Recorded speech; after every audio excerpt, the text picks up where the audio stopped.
സാറേ, ഈ CPM അവരുടെ രാജ്യസഭാ സീറ്റ് ജോസ് കെ മാണിക്ക് വിട്ടുകൊടുത്തു. മാണിക്കുഞ്ഞ് ഇവിടെ തന്നെ നിൽക്ക്, തൽക്കാലം എങ്ങോട്ടും പോകണ്ട. ഒരു ആശ്വാസമാണ് CPM-നെ സംബന്ധിച്ചിടത്തോളവും ജോസ് കെ മാണിയെ സംബന്ധിച്ചിടത്തോളം. അങ്ങനെയല്ലേ അതിനെ കാണേണ്ടത്? ജോസ് കെ മാണിക്ക് ആശ്വാസം എനിക്ക് തോന്നിയില്ല. CPM-ന് ആശ്വാസമാണ്. കേരളത്തിലെ BJP പിടിച്ചെടുക്കുന്നത് പേടിച്ചു കഴിയുന്ന സെക്കുലർ സമൂഹത്തിനത് വലിയ ആശ്വാസമാണ്. ജോസ് കെ മാണി ശരിക്കുമ്പോൾ പെട്ടെടുക്കാൻ തോന്നുന്നു. ജോസ് കെ മാണി BJP-യിൽ പോലും വൈ അന്വേഷണം ഉണ്ടാക്കി. ഇനി ജോസ് കെ മാണി മനസ്സിലായിട്ടില്ല. ഇതേപോലെ കോൺഗ്രസ്സുകാർ വിട്ടുകൊടുത്താണ് മുമ്പ്.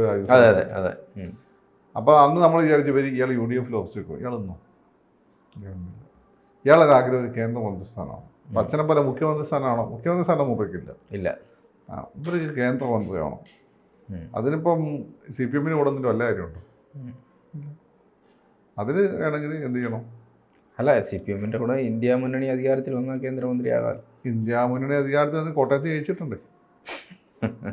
കോട്ടയത്ത് ഞാനീ 12 സീറ്റ് LDF-ന് കിട്ടുമെന്ന് പറഞ്ഞപ്പോൾ കോട്ടയം ഒഴിവാക്കിയാൽ പറഞ്ഞത് ശ്രദ്ധിച്ചിട്ടുണ്ടോ? ആ ഒരു ഏറ്റവും അനുകൂലമായ സാഹചര്യം എന്ന് ഞാൻ കരുതുന്ന സാഹചര്യമാണ്. ആ സാഹചര്യത്തിൽ പോലും ഈ പറയുന്ന UDF-ന് മേൽക്കൈയുള്ള മണ്ഡലമാണ് കോട്ടയം. ഇടുക്കിയൊക്കെ പറ്റും. ഇടുക്കിയൊക്കെ ശരിക്കും കേരള കോൺഗ്രസിന്റെ വോട്ട് കൃത്യമായിട്ട് വീണ് കഴിഞ്ഞാൽ UDF അനുകൂല മണ്ഡലമാണ്. അല്ല, ഇടുക്കി കേരള കോൺഗ്രസിന്റെ വോട്ട് കൃത്യമായിട്ട് വീണ് കഴിഞ്ഞാൽ LDF-ന് ജയിക്കാൻ പറ്റുന്നത്. തവണ വീണില്ല. കാര്യം കൃത്യമായി വീഴണം. എവിടെയും വീണില്ല. പത്തനംതിട്ട വീണിട്ടില്ല. അവരെ വോട്ട് കൃത്യമായി വീണിരുന്നെങ്കിൽ ജയിക്കുമായിരുന്നു. അത് വീണിട്ടില്ല. അപ്പോൾ മലബാറിലൊന്നും മലയോര മേഖലയിൽ അവരെ വോട്ടുണ്ട്. അതൊക്കെ നമ്മളൊന്ന് ഡിസ്കസ് വീണിട്ടില്ല. അപ്പം ഇതിൻ്റെ ഒരു കാര്യം എന്ന് വെച്ചാൽ ജോസ് കെ മാണിക്ക് ഇത്തവണ ഒരു കാരണം കിട്ടിയത് അങ്ങോട്ട് പോകാൻ. അപ്പം ആ കാരണം പിണറായി വിജയൻ വളരെ തന്ത്രപരമായിട്ട് അടച്ചു കളഞ്ഞു. ഇനി പോയി കഴിഞ്ഞാൽ നന്ദിയേട് എന്ന് പറയില്ല. പെട്ടെന്ന് പോയി കഴിഞ്ഞാൽ പെട്ടെന്ന് പോയി. ഇനി അടുത്ത കാരണം അന്വേഷിച്ച് നടക്കും. നിയമസഭാ സീറ്റ് വിഭജനം എന്തെങ്കിലുമൊക്കെ ആയിരിക്കും. ആ സമയത്ത് എന്തെങ്കിലും കാരണം പറഞ്ഞു. പിന്നെ BJP ടാർഗറ്റ് ചെയ്യുന്നത് ഇവിടെ അടുത്ത നിയമസഭാ ഇലക്ഷനാണ്. അപ്പോൾ സുരേഷ് ഗോപി കേന്ദ്ര ക്യാബിനറ്റ് മന്ത്രിക്കായിട്ട് ഭയങ്കര ചാക്കോച്ചി സ്റ്റൈല് റീ എൻട്രി ഉണ്ടാവും കേരളത്തിലേക്ക്. അന്നപ്പം പിന്നെ എന്താണ് ചാക്കോച്ചിൻ്റെ കൂടെ സണ്ണിച്ചൻ കരിമ്പിനാലുണ്ടായിരുന്നല്ലോ, വിജയകുമാർ. ഞാൻ സിദ്ദീഖിന്റെ പേര് പറഞ്ഞില്ല കേട്ടോ. സണ്ണിച്ചൻ കരിമ്പിനാലെ കൃത്യമായി പറഞ്ഞത് എന്തുകൊണ്ടാണ് മനസ്സിലായിട്ടുണ്ട്. കരിമ്പനാല സണ്ണി. കരിമ്പിനാലെ സണ്ണി. അപ്പൊ കരിമ്പിനാല സണ്ണിയായിട്ട് വരും. അല്ല, ആ ടൈപ്പ് വേഷം പിന്നീട് അദ്ദേഹം ഒത്തിരി സിനിമ ചെയ്യുകയും ചെയ്തു. അതെ. വിജയകുമാർ ജോസ് കെ മാണിയൊക്കെ ഭയങ്കര സാദൃശ്യമാണ് കാണാനേ. ഹെയർ സ്റ്റൈലും. അപ്പൊ കരിമ്പിനാലെ സണ്ണിച്ച് പിന്നെ ചാക്കോച്ചിന്റെ കൂടെ കൂടും കോസ് ചെയ്യുമ്പോൾ. അപ്പൊ അതുവരെ LDF-ന്റെ കൂടെ ഇങ്ങനെ താളം ചവിട്ടി നിൽക്കും. അത്രേ ഉള്ളൂ. അതിങ്ങനെ എന്തെങ്കിലും കാരണം കണ്ടെത്തിക്കൊണ്ടേയിരിക്കും. അത് ഇവരൊരു പ്രശ്നം വെച്ചാൽ CPM-ന്റെ കൂടെ വന്നാൽ ഈ കേരള കോൺഗ്രസ് വോട്ട് ചെയ്യുമെന്ന് എനിക്ക് തോന്നുന്നില്ല. ഇപ്പോഴും വോട്ട് ട്രാൻസ്ഫർ ചെയ്യാൻ എന്തോ ഒരു ബുദ്ധിമുട്ട് അവിടെ ഉണ്ട്. ഞാൻ വിചാരിച്ചു ഇപ്പോൾ അലയൻസ് ഒക്കെ വന്ന് വലിയ കുഴപ്പമില്ലാതെ പോകുന്നു. ഓഷി മന്ത്രിയാവുന്നു. അപ്പോൾ വോട്ട് ട്രാൻസ്ഫർ ചെയ്യുന്ന മനസ്സിലേക്ക് ക്രിസ്ത്യാനികൾ വരുമെന്ന് വിചാരിച്ചു. അത് ഈ 1980 ഇവർ അലയൻസ് വന്നപ്പോഴും ആ ഒരു ബുദ്ധിമുട്ടുണ്ട്. അതുകൊണ്ടാണ് മാണി സാർ പെട്ടെന്ന് തിരിച്ചറിഞ്ഞിട്ട് UDF-ലേക്ക് തന്നെ തിരിച്ചു പോയെന്ന് തോന്നുന്നു. കാരണം ബേസിക്കലി സഭയുടെ മനസ്സാണ് അവിടെ വോട്ട് പോകുന്നത്. പിന്നെ ഡെവലപ്മെന്റ്. ഈ HM-മാർ അധികം NRIs ഒക്കെ ആണല്ലോ ഉദ്യോഗസ്ഥന്മാർ. ഇവർക്ക് CPM-നെ കണ്ടു. ഇവരെ മസിലും അതേ CIT-കാരോടായും പ്രശ്നം. ഇപ്പം അത് SFI-കാരോടാണ് പ്രശ്നം. എപ്പോഴും ചീത്തപ്പേരുണ്ടാക്കാൻ ഏതൊരു വിഭാഗം എപ്പോഴും കൂടെ ഉണ്ടാവും. അപ്പം ബാസവനും അനിൽകുമാറും അവർക്കൊരു ഭയങ്കര ഫ്രണ്ട്ലിയാണ്. അവരൊന്നും അവർക്ക് തലവേനല്ല. ഈ കുട്ടി സഹാക്കളുണ്ടല്ലോ, അവരാണ് ഇപ്പോഴത്തെ പ്രശ്നക്കാർ. കഴിഞ്ഞ സമയം പത്തനംതിട്ടയിൽ ആരെ കാര്യം വെട്ടുന്നു, ഫോറസ്റ്റ് ഉദ്യോഗസ്ഥൻ്റെ കാര്യം. ഈ ഫോറസ്റ്റ് ഉദ്യോഗസ്ഥൻ ചിലപ്പോൾ ഏതെങ്കിലും ബിഷപ്പിൻ്റെ കൊച്ചുമോനെ പിന്നെ അത് ആനന്ദരവനായിരിക്കും. ഇതൊക്കെയാണ് ഇതിൻ്റെ പ്രോബ്ലം. ഈ സെൻട്രൽ ട്രാവൻകൂറിൽ ഈ കുടുംബ ബന്ധങ്ങൾ വളരെ സ്ട്രോങ് ആണ്. കുടുംബത്തിൽ അവരെ അടിയൊക്കെ ഉണ്ടാവും. പക്ഷേ കുടുംബത്തിൽ ഒരുത്തരം പറ്റിയ എന്തെങ്കിലും പ്രശ്നം ഉണ്ടായി കഴിഞ്ഞാൽ അവർ ഒരുമിച്ച് പോകും.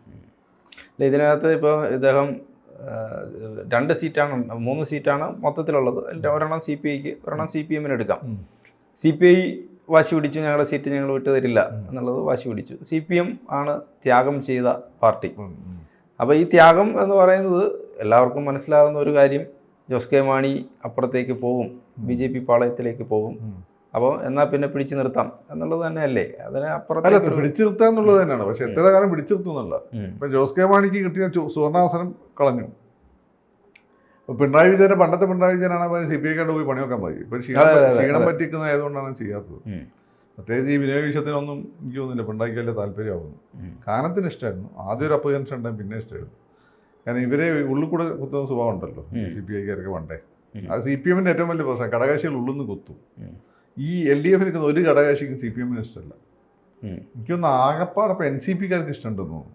ബാക്കി വോട്ടൊന്നും അവരെണ്ണത്തിൽ കുറച്ചേ ഉള്ളൂ. അല്ല കുറച്ചേ ഉള്ളൂ. ബാക്കി ആർക്കും ഇവരെ ഉള്ളുകൊണ്ട് ഇഷ്ടമില്ല, അതാണ് പ്രശ്നം. അപ്പോൾ അതുകൊണ്ട് പിണറായി വിജയൻ ഇത്തവണ എന്ത് ചെയ്തെന്ന് വെച്ചാൽ ആ ചാൻസ് അങ്ങ് നിഷേധിച്ചു എന്നുള്ളതാണ്. അത് പോയിരുന്നെങ്കിൽ ഒരു പക്ഷേ ഈ മുസ്ലിംസിനൊക്കെ വിരോധം വരികയായിരുന്നു. ഇപ്പോൾ മുസ്ലിം സത്യമാണ് CPM-ന് വോട്ട് ചെയ്യുന്നതായിട്ട് എനിക്ക് സംശയമുണ്ട്. കാരണം അത് എല്ലാ സമയത്തും അവർ ചെയ്യല്ല. അത് വളരെ ക്രിസ്ത്യാനികളെ പോലെ തന്നെയാണ് അവരും വോട്ട് ചെയ്യുന്നത്, നോക്കി കണ്ടൊക്കെ വോട്ട് ചെയ്യുന്നുള്ളൂ. ഈ ലോക്സഭാ ഇലക്ഷൻ അവരെ വോട്ട് കിട്ടിയില്ല. അവരെ വോട്ട് കിട്ടിയിരുന്നെങ്കിൽ നമ്മുടെ ഇയാളുണ്ടല്ലോ, നിങ്ങളുടെ കൊല്ലത്തെ സ്ഥാനാർത്ഥി പ്രേമനത്തിന് ഭൂരിപക്ഷം കിട്ടിയില്ല. മനസ്സിലായില്ലേ? അല്ല, ഇത്തവണ അവിടെ പറഞ്ഞിരുന്നത് അങ്ങനെയാണ്, മുകേഷ് ജയിക്കാൻ സാധ്യതയായിട്ട് CPM-ന്റെ പറഞ്ഞ ഒരു കാരണം കഴിഞ്ഞ തവണത്തെ പോലല്ല, മുസ്ലിം വോട്ടുകൾ കാര്യമായിട്ട് മുകേഷ് പിടിക്കും ഒരു CPM-ന്റെ പഞ്ചായത്തിലെ കഥ പോലെയാണ്. അങ്ങനെ നടക്കുകയുള്ളൂ. മുസ്ലിം വോട്ട് അങ്ങനെ എളുപ്പമൊന്നും വീഴുന്നില്ല. അവർ നോക്കി കണ്ടൊക്കെ വോട്ട് ചെയ്യുള്ളൂ. കോൺഗ്രസ്, എനിക്ക് തോന്നുന്നു കോൺഗ്രസിന്റെ സീറ്റ് പരമാവധി കൂട്ടുക എന്നുള്ളതായിരുന്നു പ്ലാൻ. BJP-ക്ക് ചിലപ്പോൾ തിരിച്ചടി വന്നേക്കാം എന്ന് ഫീൽ ഉണ്ടായിരുന്നു. മാത്രമല്ല ഇവിടെ BJP-യെ തോൽപ്പിക്കാൻ വേണ്ടിയിട്ട് തുർക്കി, ഖത്തർ, പാകിസ്ഥാൻ, അമേരിക്ക, ചൈന അവരൊക്കെ ഇറങ്ങി കളിച്ചിട്ടുണ്ട്, പൈസയും വന്നിട്ടുണ്ട്. അവർക്ക് ഇവിടുത്തെ രാഷ്ട്രീയ പാർട്ടി താല്പര്യം ഉണ്ടായിട്ടല്ല, മോഡിയും BJP-യും കുറച്ച് അപകടമാണ് അവർക്ക്. ഈ പോകുന്ന രാജ്യങ്ങൾക്ക് ഇന്ത്യനെ പണ്ടത്തെ പോലെ അവരെ സൗകര്യത്തിന് കിട്ടുന്നില്ല, അതിനു വേണ്ടിയിട്ട്. അതുകൊണ്ടാണ്. അപ്പോൾ സ്വാഭാവികമായി ഇവരുടെയൊക്കെ ഒരു പ്രൊപ്പഗാൻഡ അതിന് പിന്നിലുണ്ടാവും. അതുകൊണ്ട് തന്നെ ഈ മുസ്ലിം കമ്മ്യൂണിറ്റിയുടെ വോട്ട് CPM-ന് കിട്ടിയപ്പോൾ എന്ത് കാര്യം, അവർക്ക് ഗവൺമെൻറ് ഫോൺ ചെയ്യാൻ പറ്റില്ല. ഏറ്റവും വലിയ ഒറ്റക്കക്ഷിയുടെ നേതാവിനെയാണ് ഗവൺമെൻറ് ഫോൺ ചെയ്യാൻ വിളിക്കുക. അപ്പോൾ എന്ന് വെച്ചാൽ ഏറ്റവും കൂടുതൽ സീറ്റ് കോൺഗ്രസ് ഉണ്ടാക്കി കൊടുക്കേണ്ട മറ്റാരുടെ എല്ലാം കേരളത്തിലും ഇന്ത്യയിലെ മുസ്ലിങ്ങളുടെ ബാധ്യതയാണ്. അതാണ് അത് സംഭവിക്കാതിരുന്നത്. മറ്റൊരു കാര്യം എന്ന് പറഞ്ഞാൽ ഈ CPM അവർ ഈ സീറ്റ് വിട്ടുകൊടുത്തു. പക്ഷെ അവർക്കുണ്ടാകുന്ന വലിയൊരു നഷ്ടം, രാജ്യസഭയിൽ ചെല്ലുമ്പോൾ 5 MP-മാരുണ്ടെങ്കിൽ മാത്രമേ ഒറ്റ ബ്ലോക്കായിട്ടിരിക്കാൻ പറ്റത്തുള്ളൂ. അപ്പോൾ ഇപ്പോൾ 4 പേരേ ഉള്ളൂ. ഈ സീറ്റ് ഉണ്ടായിരുന്നെങ്കിൽ 5 പേരാകുമായിരുന്നു. അപ്പോൾ ഇനി അങ്ങനെ ഒറ്റ ബ്ലോക്കായി ഒരു പാർട്ടിയുടെ MP-മാർ ഒരുമിച്ച് കൂടി ഒറ്റ ബ്ലോക്കായിട്ടിരിക്കാൻ പറ്റാത്ത ഒരു സ്ഥിതിയും കൂടെ അവർക്കുണ്ടാകും. ഇതിൻ്റെ വേറൊരു കാര്യമുണ്ട്. അത്യാവശ്യം ഇംഗ്ലീഷൊക്കെ അറിയുന്ന ഒരാളാണ് പോകുന്നതെങ്കിൽ ജോൺ ബ്രിട്ടാസിൻ്റെ ഇത് കുറച്ച് കുറയും. അതൊരു ഘടകമാണ്. ജോൺ ബ്രിട്ടാസിൻ്റെ ഇപ്പോഴത്തെ ഒരു സ്റ്റാഫ് പരിവേഷം ഉണ്ടല്ലോ. ഇപ്പോൾ ഏളമരം കാര്യമാണെങ്കിൽ അതിൽ കുറച്ച് മനുഷ്യൻ മനസ്സിലാകുന്ന ഇംഗ്ലീഷ് ആയിരുന്നു നോട്ടത്തില്ല. ബ്രിട്ടാസ് ഇപ്പം തരൂന്ന് പഠിക്കല്ലേ. അപ്പം അപ്പുറത്ത് ഈ സിനിമ പറഞ്ഞ പോലെ അപ്പുറത്തും ഒരാളുണ്ടെന്ന് ഓർത്തില്ല എന്ന് പറഞ്ഞ പോലെ ജോസിപ്പറി പറഞ്ഞ പോലെ ഇവിടെ തരൂരുള്ളപ്പോൾ അപ്പുറത്ത് തരൂരിന് പോലെ ഒരു ആളുടെ സമത്തിലാണ് മൂപ്പര്. അല്ല, ബ്രിട്ടാസിന്റെ കാര്യം മമ്മൂട്ടിനെ കൊണ്ടാകുന്ന പോലെ നിരന്തരം പഠിക്കും ബ്രിട്ടാസ് ഇങ്ങനെ സ്വയം ഇവോൾവ് ചെയ്ത് വന്ന ഒരാളാണ്. നിരന്തരം ശ്രമത്തിലൂടെ ഇവോൾവ് ചെയ്ത് വന്ന ഒരാളാണ്. ഇപ്പം മൂപ്പര് തരൂരാണ് മൂപ്പരുടെ ടാർഗറ്റ്. അപ്പോൾ അത് ടെലിവിഷനിലാണെന്ന് നോക്കിയാൽ മതി. ആദ്യമൊക്കെ ബ്രിട്ടാസിൻ്റെ ഒരു ഫീൽഡ് റിപ്പോർട്ടിങ് ഭയങ്കര അരോചകമായിരുന്നു. ഇപ്പോൾ നോക്കും കേരളത്തിലെ നമ്പർ 1 ഇന്റർവ്യൂവറാണ്. അത് മാത്രമല്ല അദ്ദേഹം വേറെ ലെവലിലേക്ക് മാറിയ MP-ആണ്. ഈ സാധാരണ ഈ മാധ്യമ പ്രവർത്തകരൊക്കെ രാജ്യസഭയിൽ പോയിട്ട് നെഗറ്റീവും പോസിറ്റീവും അദ്ദേഹത്തിനെതിരെ വരുന്നുണ്ട്.